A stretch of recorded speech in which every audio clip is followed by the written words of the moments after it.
This week on the Brody and Mo In-Law Show. Is 2 wins enough for someone to keep his job? There's no way you can fire someone this year. In the spirit of competition and in the spirit of Arizona sports, we would have ourselves a little contest of Arizona sports history and trivia between you two.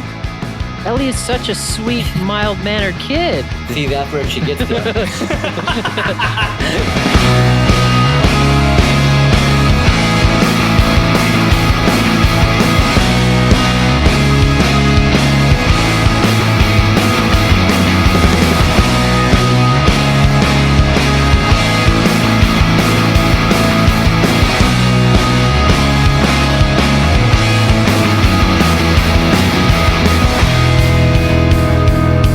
Brody and Mo In-Law Show, where we commiserate about Arizona sports, collaborate on being dads to daughters, and conversate on the pressing matters of today. Brody, it's been 2 weeks since 2 weeks since I talked to you. Dude, this is like the longest dry spell we've gone. We don't even text each other anymore. What's going on? I don't know. What happened to us? Are you mad at me? Yeah. We need to go to therapy. You got a person? No. Okay. Then I guess we gave it our best shot. We tried. We just, sometimes stuff just doesn't work out. You just got to be honest. Do you know how much has happened in the 3 weeks, the aggregate 3 weeks since we've done this podcast? We've got a new NBA champion. Yeah. Which is to say a very old NBA champion. Yeah. Boring. True. Yeah, true. Our president almost died from a pandemic, but now he's healed. I think I read that on Twitter.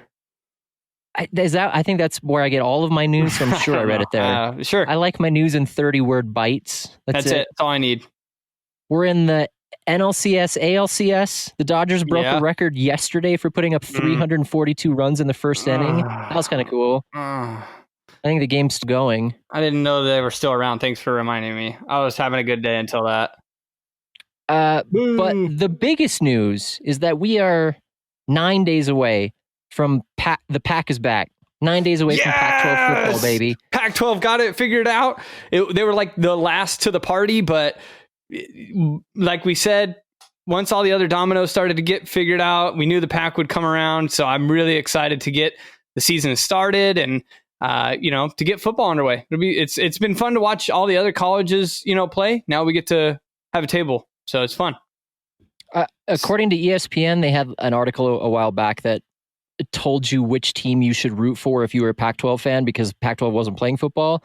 The team that they chose for Arizona fans was Syracuse. So I've been watching Syracuse football for 3.5 weeks. Let's go. And they're so bad, I want to watch Arizona football. That's how bad it is. I read something that the only team that they ranked the Big Ten and the Pac-12 schools together, and who was the best, and it's they got all these ranked, and then Arizona and then Rutgers. So we do have one that's lower than us. We're right on the cusp with Rutgers. I'll take it. Win. What a win. Let's grandiose win. Yeah. Let's play them. In the power rankings, we beat Rutgers. I'm in. Yay. Yay. Has Rutgers ever won a football game in the Big Ten? Honestly, I genuinely don't think they have. I had to ask you because I didn't know they had a football program at Rutgers until just now. Maybe it's their intramural team. I don't know. Oh, football is back. Everything, it feels like sports are rolling. Everything's starting. We're trying to get to some form of normalcy. And Mo, we've had a lot of guests on the show. We're really lucky and fortunate that we get another one.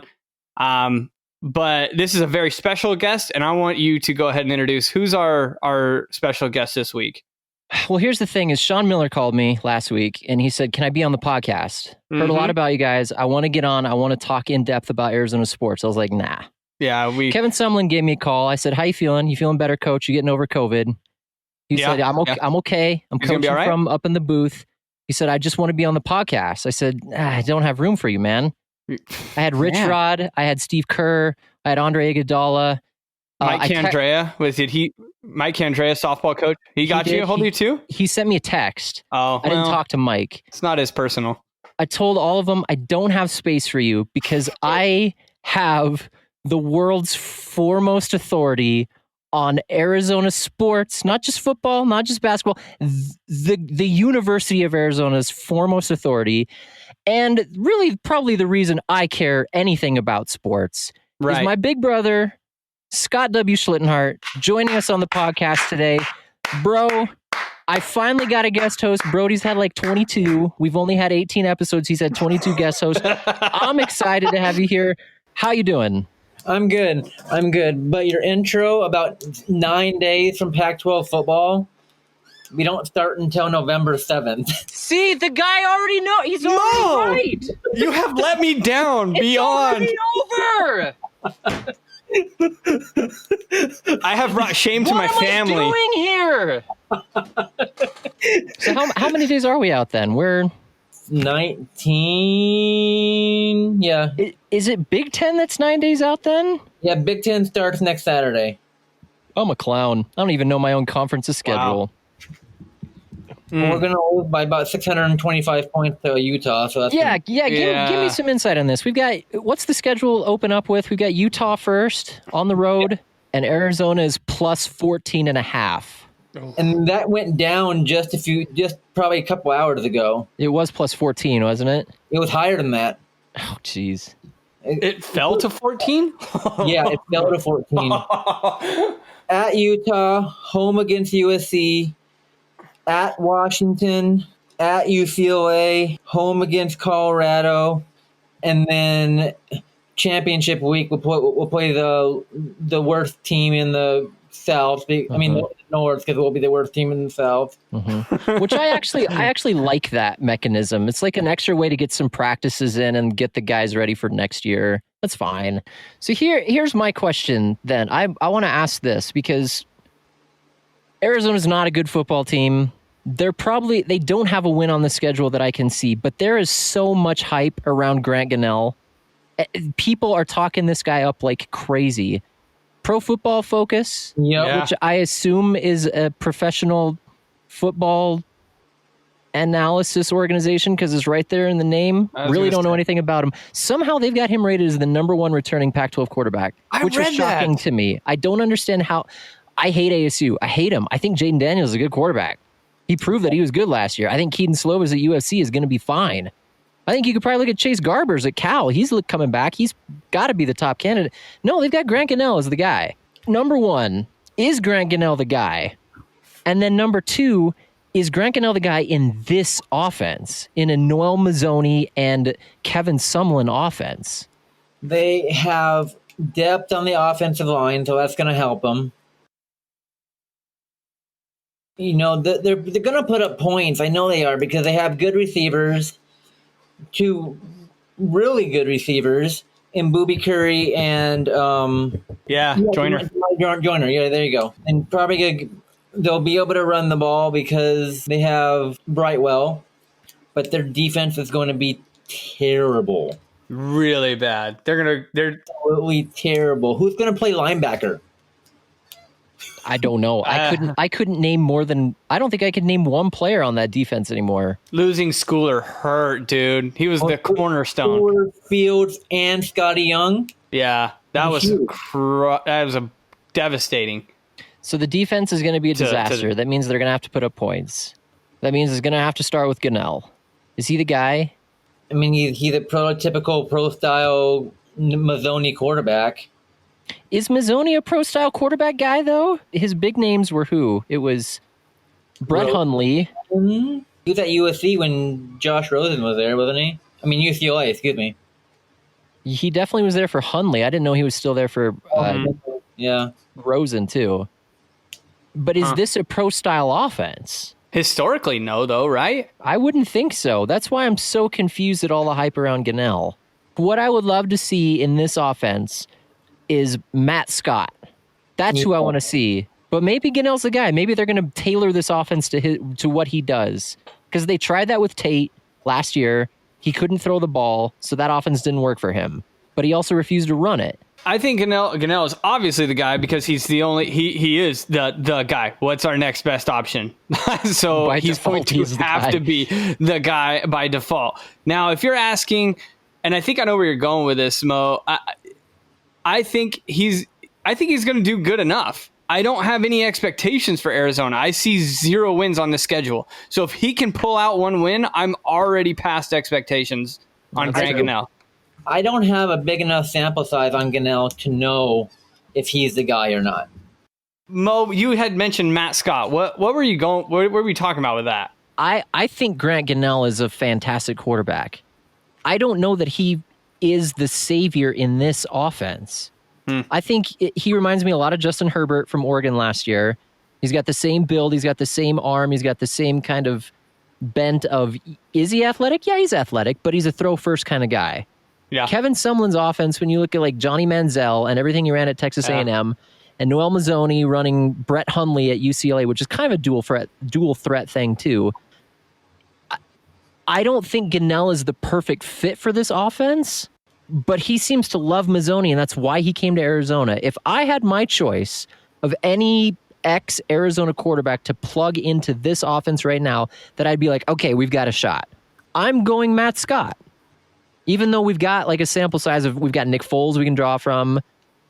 We've got Anu Solomon, who was good for like 6 games. We've got some other guys to pull here. Tate was good for half a year. I'm going Matt Scott, plugging him into this offense if I have my choice of any ex-Arizona quarterback. Good question. That's a really good point and a really good question. And so the obvious answer is Nick Foles, because he would win in anything because he's Nick Foles. He's Nick Foles. So I mean, you want to run the Philly special every game, like let's just do it. Nick Foles did not call me before this because I would have said yes to that. He gets an automatic pass. Yep. No offense to Scott, but he is Nick Foles. Like my idol. He's like my idol. But I think you stole my answer with what you were going to say, and I think it might be Anu Solomon in his first run at it. He obviously kind of faltered a little bit at the second in his second go. But man, I mean, that guy had talent up the waz, right? Mm-hmm. You talk about dual threat. He was kind of. I don't know if he was the pinnacle of dual threat, but he certainly had the talent to prove he was the pinnacle of dual threat at Arizona. So I would pick Anu Solomon if he was going to helm the ship in this style of offense. I think that's a great choice. You can't go wrong with what he did in 2014. Yeah, it was great. He was great. And then 2015, I don't know what happened, but concussions. That's right, yeah. He got hurt. First one was in 2014 against Utah. So Scott, who runs the ship at Arizona? See, I'm gonna go old school on you guys. There you go. Bring it. I would say Keith Smith. I knew someone was going to pull Smith or Ortiz Jenkins, and it's an excellent pull. Keith Smith's like 4'9", but he has to run to get over the offensive line. I remember sitting in Arizona, sitting at games, and he just takes off, and it's like, 70-yard touchdown. Bye. I was like, he's going to run. Oh, nope. 75-yard passing touchdown. Bye. I would have no problem with him running this offense either. It's kind of a miracle that they were able to be so prolific on offense that year under Dick Tomey, who was not a guy known for his offensive creativity. Yeah. Gotta love Dick Tomey, though, man.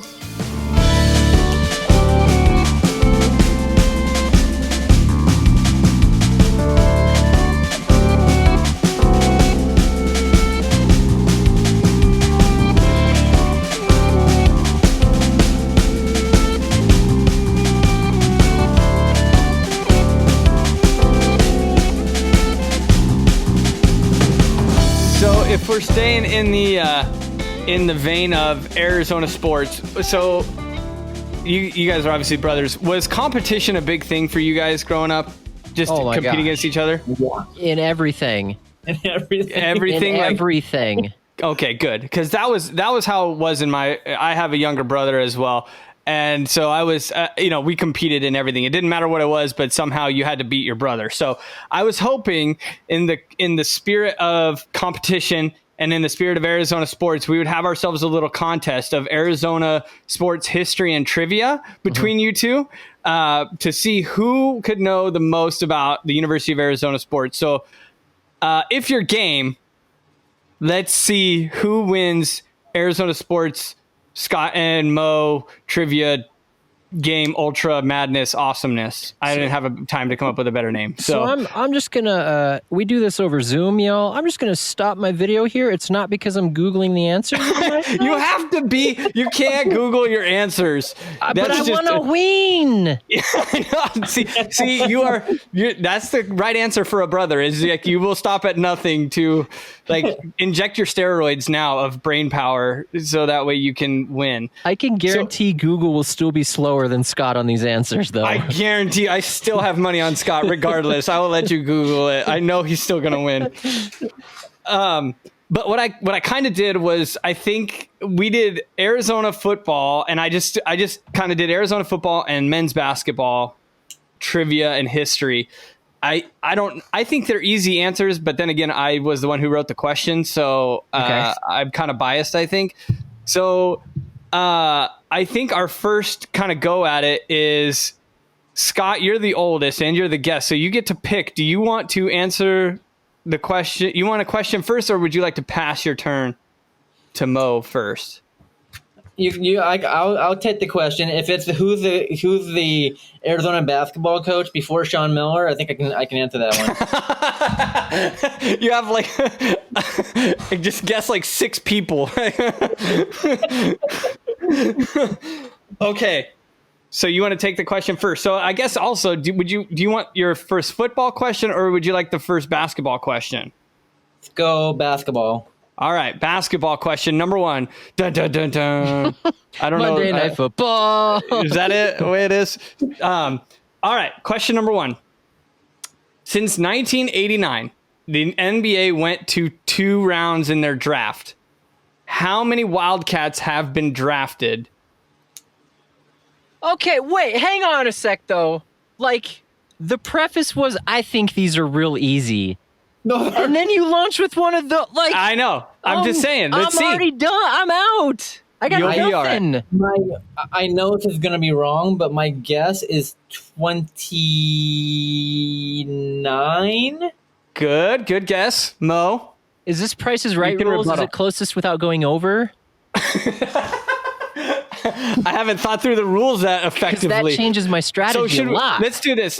If you get it wrong, you get the chance to steal the question. So that 29 is incorrect. So Mo, you get the chance to steal the point. No, you get this chance to steal. I think it's 24. Oh, 41. What? 41 Arizona basketball players have been drafted since 1989. Isn't that crazy? 31 years. We've had 41 draft picks, according to Wikipedia. Wow. All right, Mo. Football or basketball? Give me an easy question, Brody. Choose the easiest sport here. Football. Give me football question. All right, football. Football question number 1. All right. Considered a pioneer of the no-huddle offense, Rich Rodriguez. Which Arizona coach became the 30th head coach in Arizona football history? Oh, dang it. The 30th head coach. I feel like they're so bad that was probably in year 30.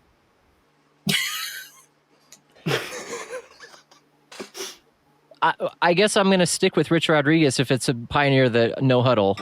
Rich Rodriguez is correct. Yes. Do not second guess yourself. 1 point. All right. Good job. Yay. All right. Who cares? Scott, your turn. I'll go to football. Football. Okay. Who was the first Wildcat to crack the top 10 in Heisman voting? That would be Kadeem Carey. Kadeem Carey is correct. Boom. I thought that was a hard one. I would have said I would have said Trump candidate. That's surprising to me. That was really good. Good job. He was 10th like that year, and Jameis Winston won it. So I guess bonus point. I put a bonus point for this one. Only one other Arizona Wildcat has been in the top 10 in Heisman voting. Who is it? I guess this is open for either of you. Teddy Bruschi. Ooh, good guess, but not Teddy. I think it is defense, though. It is defense. Good. Is it recent? It's more recent, isn't it? It's more recent than Teddy. Okay, then you know who it is. You know who it is. You know who it is. Scooby Wright is the only other Arizona Wildcat to be in the top 10. Going back to that Kadeem answer, I remember him in the running for like all these running back of the year kind of awards that in that 2015 season. Right. And he couldn't win them because he wasn't old enough. I didn't know that. Yeah. He was like a sophomore and you had to be at least a junior. I'll have to go back and look, but there's something about that I remember. I played blackjack against Kadeem Carey one time, and I probably should have been practicing, but like we showed up at the casino and he was there. We were like, "Hey, you're Kadeem Carey. All right." He was playing really good too. So I guarantee he wasn't 21. I don't think he was 21 during that. If you're talking about youth, I don't know, man. I can't win the Dylan Walker and I can't win a blackjack table.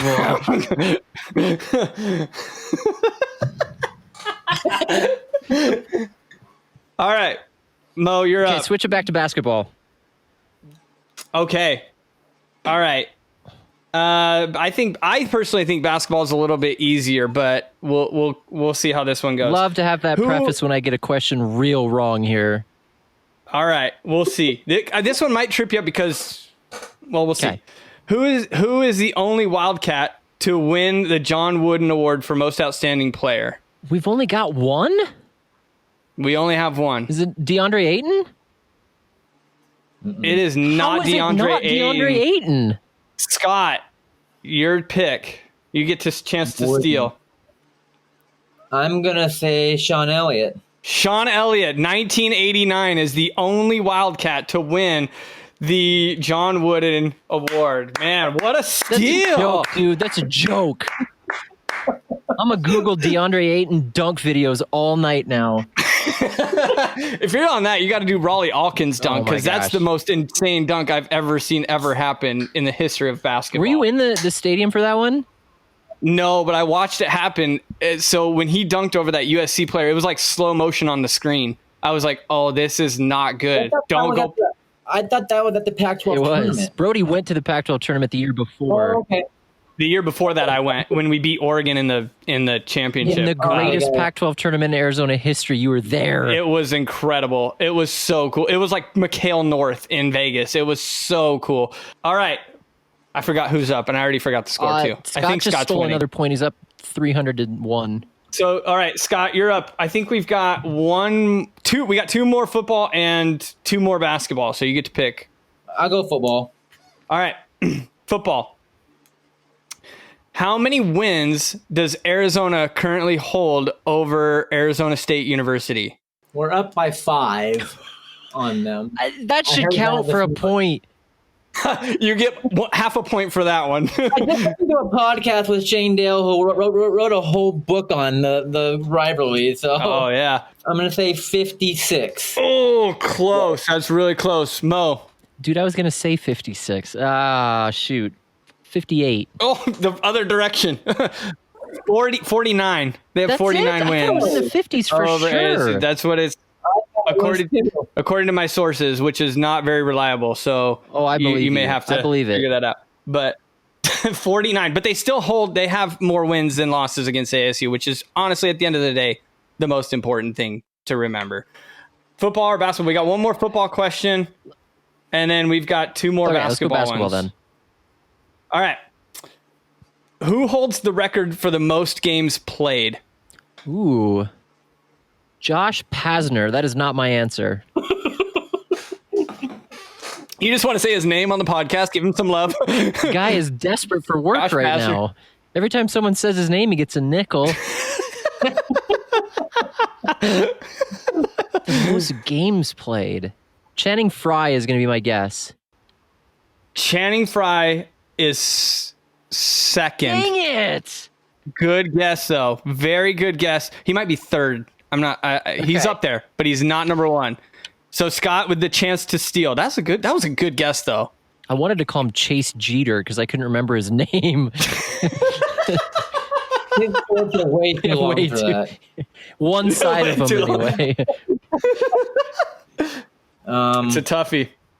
I don't know. Craig McMillan. Oh, another good guess is Dusan Ristic. 141 games. Yeah, he played 141 games, 4 years.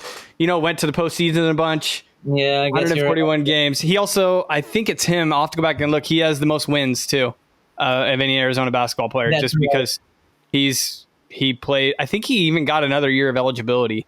So he played a lot and played a lot of postseason games. So, all right. I forgot. I think we have like one more question each, and I don't remember who we left off on. I was the last one who picked. Okay. All right, Scott. You want to do the football one or the basketball one? If you get this one right, you win, by the way, because it's 2-1. So a lot of pressure here, buddy. Don't miss this free throw.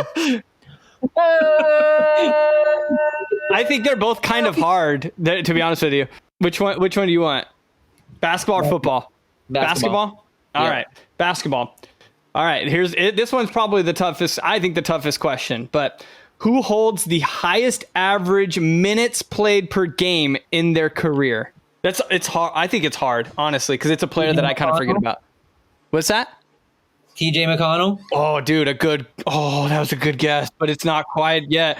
Not quite. Oh man, that's a really good guess. That would have been my guess, but it's not quite right according to my sources. Again, not reliable. So it might be TJ McConnell.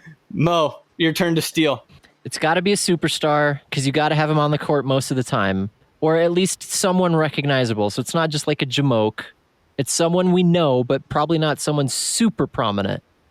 Yeah, that's true. Yeah. Like, see, my heart is leaning towards, this is not my answer. My head is leaning towards Khalid Reeves, but I'm going to say Salim Stoudemire.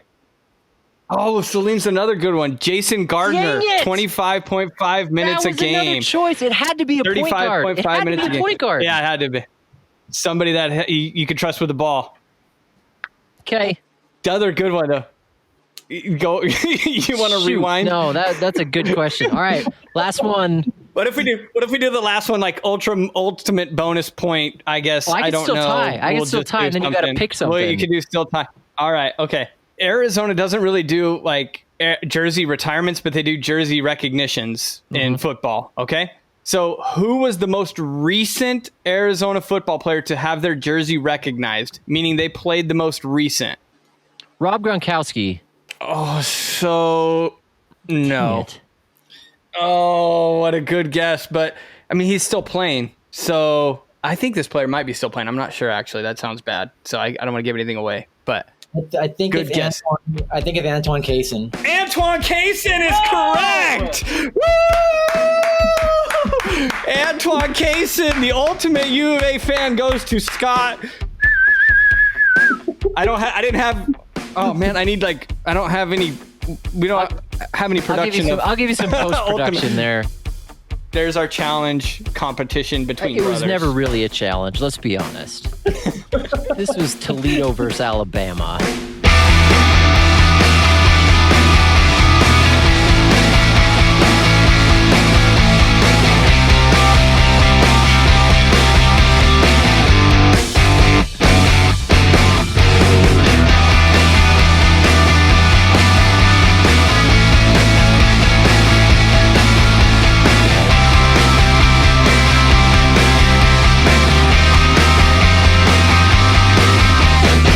Dude, your daughters are too old for this. Your daughters are more My Little Pony age, yeah? Are they still on to My Little Pony?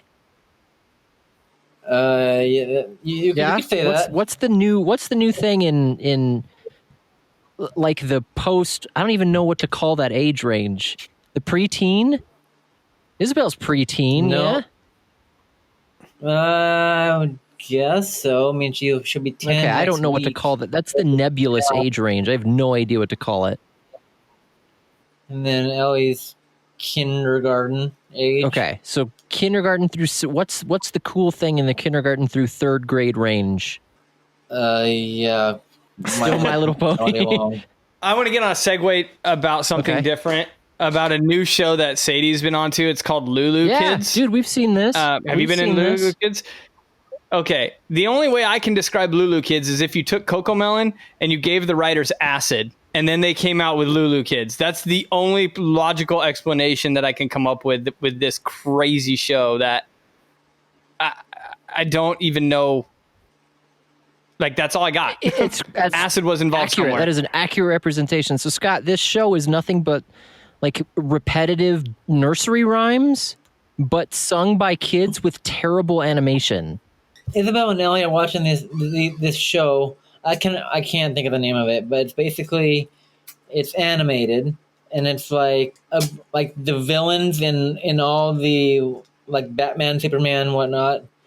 It's their kids, and they want to be like the good villains.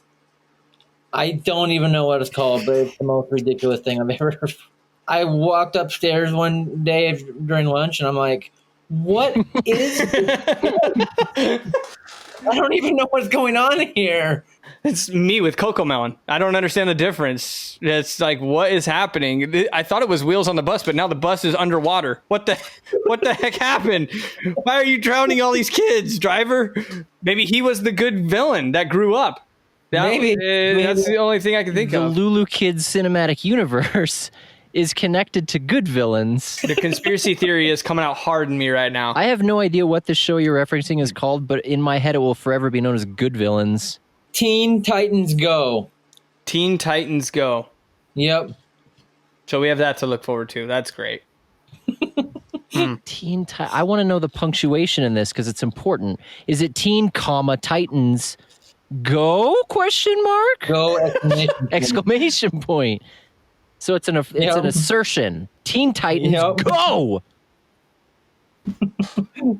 That speaking of which, that is Posey's new favorite word, and maybe the only one she'll do on command is just go. So I've taught her that when the dogs come in, I say, "What do you say to puppies? Go, go." But I'm trying to get her to do it during like a sporting event. So we were watching football on Sunday, and I was like, "There goes Kyler! Go, Kyler! Go, go, go!" So does she know? So here's the difference. You know, Sadie's 2, a little over 2 now. Does Posey understand like go means something? I think Posey likely thinks go means dog because she's associating with that. We're like, what do you say to puppies? Go. Go! Well, Sadie fully understands what go means and is like, Dad, go!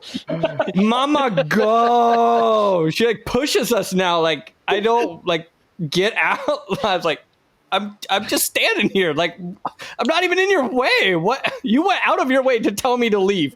Why?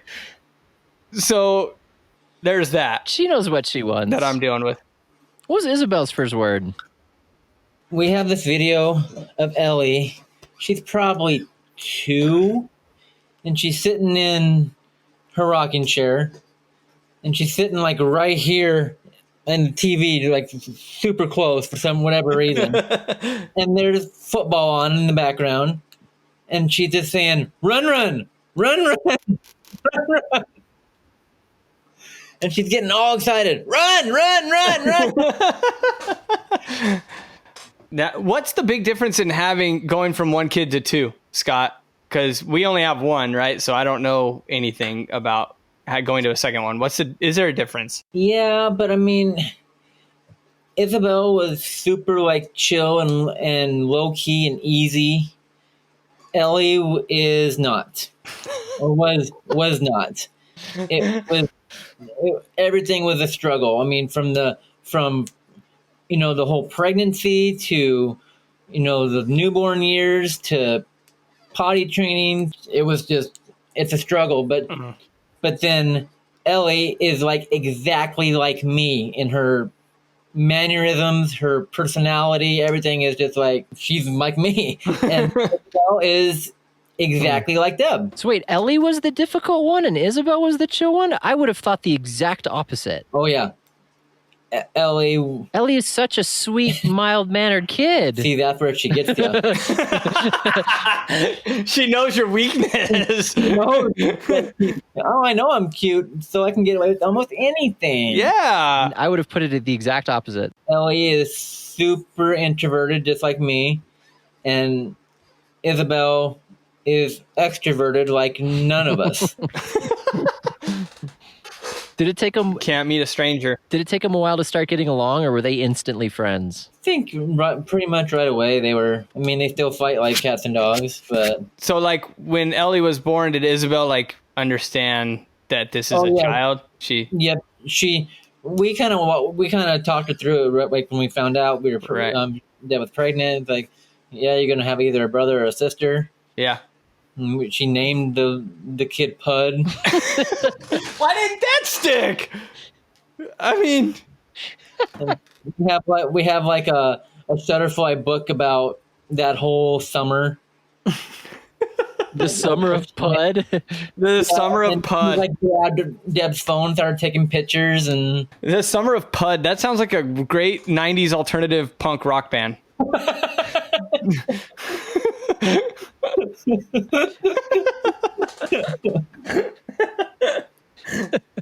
Mo, I think I found your next band name. Done and done. That's it. All Start working on the grunge, artwork. all the time. Grunge, that's it. Except for that one album closer that's like a bad acoustic song. Right, yeah. You got to have the bad acoustics, and you need to work on your rock ballad. Uh-huh. I think The I need Pud that got away. I need to smoke a lot more to get that gravel voice. That Nickelback voice, you know? Oh, yeah. Nice. I'm just going to come to your house on Thanksgiving and just start ripping all of your jeans and clothes. This is your new outlet. This is the way you look now. Commit to Pud. Commit to Pud. That's a better name. Commit to Pud.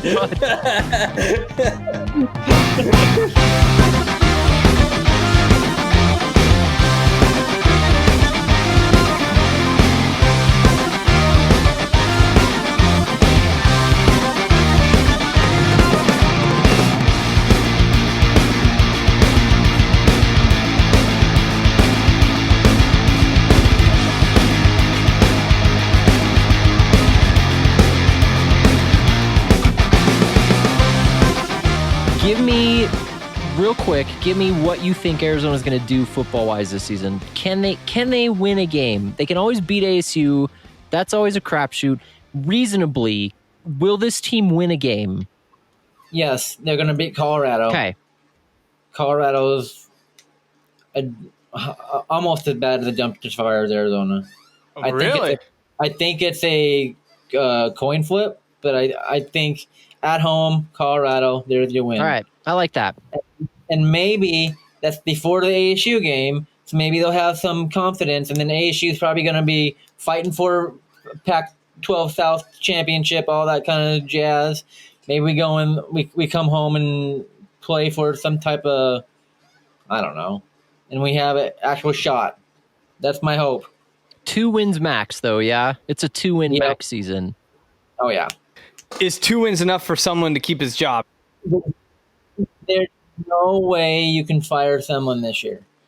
With the way the athletic department is in regards to finances, they're still paying Rich Rod. Someone has a $10 million buyout, 3 years left on his contract, and then you're going to try to hire another coach? There's no money. I mean, that was the reason why they couldn't get rid of him last year, right? Couldn't scrape up the money. Yeah, but they wanted to real bad.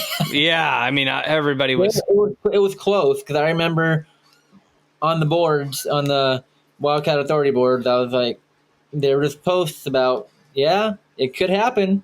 Can anybody reasonably fire a coach this year, given just the weirdness that's going on? There's just no way. Yeah, I agree. There's just no way. You can't really actively justify it, right? Because the coach has so many, this season's going to be a wash. I mean, it really is. You look at teams like Oklahoma. Oklahoma is playing garbage football. I mean, they really are playing terrible, but they're fine. Lincoln Riley's going to have a job next year, and Oklahoma fans are upset because they lost 2 games. And I'm like, bro, my team can't win 2 games in a season, so just calm down. But he's got, everybody can be like, COVID threw off our whole schedule, and it's true, right? Like they really didn't get spring ball. Your summer practices are pretty limited. Some schools still haven't really fully opened, so it's a win season, right? Brody, to your point, college football, I think, has the least legitimacy of any national sport under the pandemic. Like, no one's going to question that the Lakers are the title winners, right? No one's going to question that title at all because the bubble stayed intact. Everybody played. No big name got dropped to COVID. They played everybody. They played their regular season closer, those last 8 games. Like, that was a legit season. Baseball, for the most part, the same. We saw some games get canceled.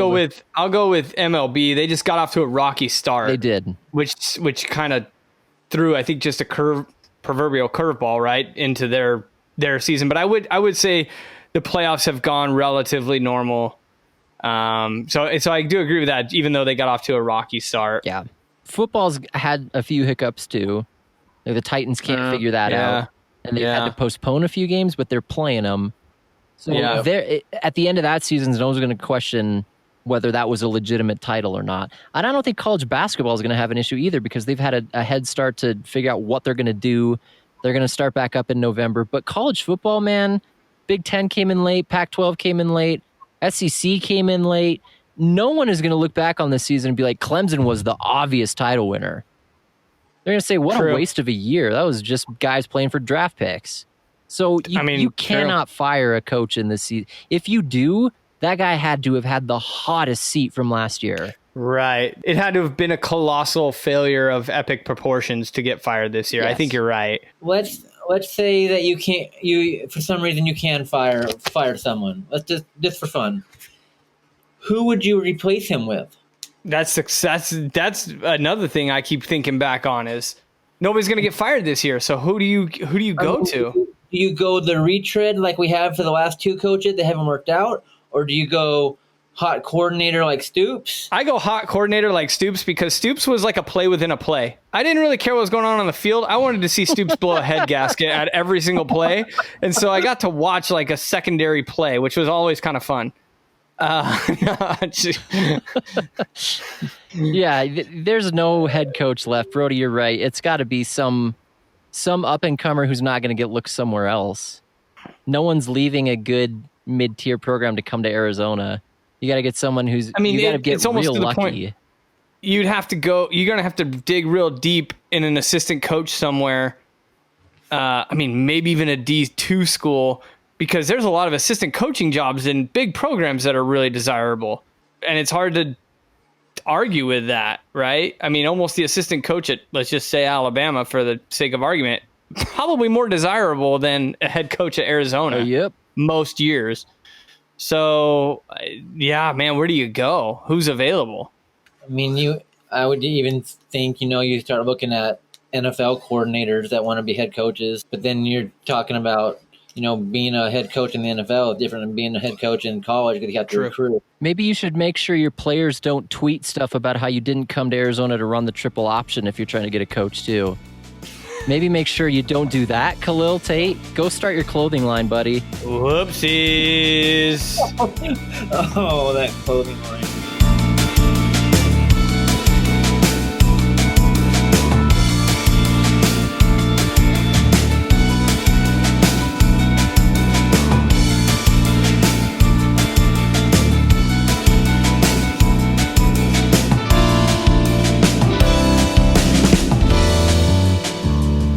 Thank you, Scott, for being on the show.